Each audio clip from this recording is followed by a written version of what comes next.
Good morning. I'm pleased to see you all here. I'm Janice Carlisle. I'm a professor of English here at Yale, and I will reveal the secret about my interests. I'm a Victorianist, and what I'd really like to do this summer is spend 2 weeks reading 4 or 5 900-page novels with you. But we won't do that. I promise. I will restrain myself. The seminar that I'm proposing to lead could be called Literature in Crisis, and there's a lot of hand-wringing about the way in which the humanities are under attack by some of the fields represented around me. I hold it against you. But what I wanted to do was take a bit more positive way of thinking about that problem by entitling the seminar Why Literature Matters, which assumes that literature does matter. And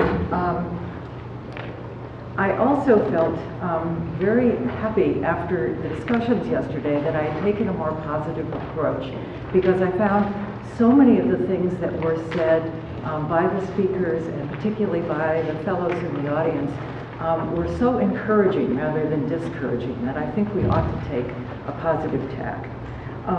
What I'd like to do is think about how literature matters, to whom it matters, why it matters, and to do that, I'd like to start with a list of extremely canonical works of British and American literature from the 19th and 20th centuries, things like Keats' A Grecian Urn, Yeats' Second Coming, Thornton Wilder's Our Town, the kinds of literary works that have stood the test of time and one hopes will continue to stand the test of time. I would like to say, however, that what I want to do is start there but not end there. So I would really like to encourage us in our meetings in May to think about the ways in which we can move on from such works to more recent uses of literature, more recent forms of literature. Someone mentioned cell phone novels. They're not going to be 900 pages long, but they might have length, so that would be interesting to think about. Someone else mentioned collections of haiku in response to Fukushima, and it might be interesting for us as a group to look at that kind of work. But what I am going to do to try to give some kind of shape to our discussions is use a little device of literary criticism that's been around for about 60 years now. The idea that a work text can be understood in relation to 3 different coordinates, also in relation to itself: the world, the audience, and the artist.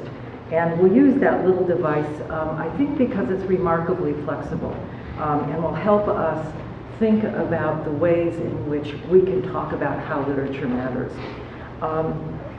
For instance, if you put the letter from Birmingham jail in the center of that triangle, you can think about the relationship between that work and its original audience in 1963 during the Civil Rights Movement, but you can also think about the relationship between that work and an audience of current students.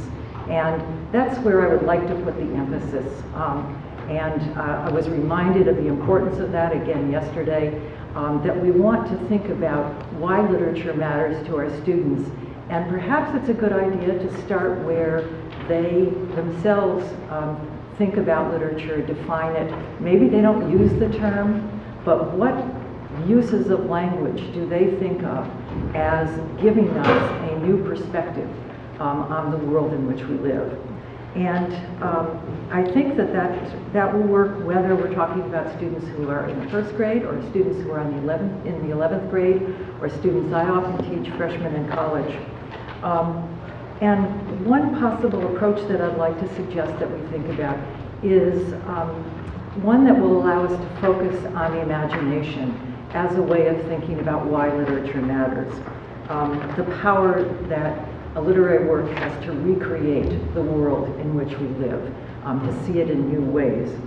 And I think if we look at imagination in relation to King's letter, we can see that what that piece has that makes it something not just a piece of reportage from a jail cell is its ability to have a very clear vision of what's wrong, but also a very powerful vision of what the world could be.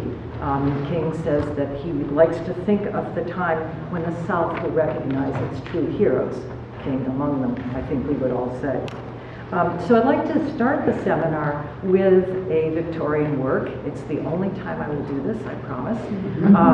And it is Dickens' Christmas Carol, precisely because it is a work that, if put in the center of that triangle, lets us think about all different ways in which we might talk about that work, all the different ways in which it might matter to Dickens readers, to Dickens, to the world he was writing in, and to our world. It's also a work that was written for audiences of all different ages. And it is a work that celebrates two different things, I think. It celebrates what it means to recognize that we live in a human community and how powerful and how transformative that can be. But it also celebrates the imagination, the power of the imagination to transform what it is engaged with. And it's a work filled with spirits and terrifying phantoms, a world that is created by imagination and appeals to imagination. So I think it will be a good place to start. At least that's my hope. Thank you.